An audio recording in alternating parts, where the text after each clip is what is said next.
What's that?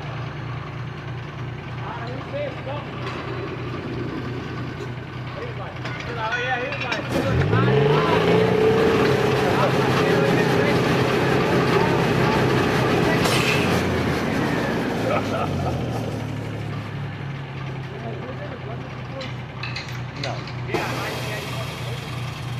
Maybe like 1 or 2 wells.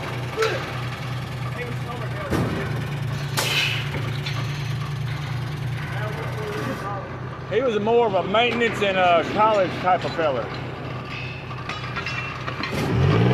But I don't blame him. I wish I'd have been that too.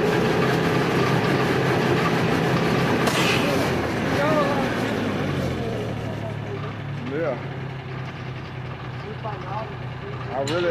That's something that's really been on my mind though, for real. If I had time for it, really, I would.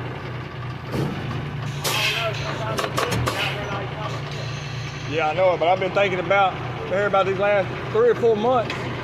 I started thinking, you know, I was like, 90% of these petroleum engineers have never fucking done this shit a day in their life.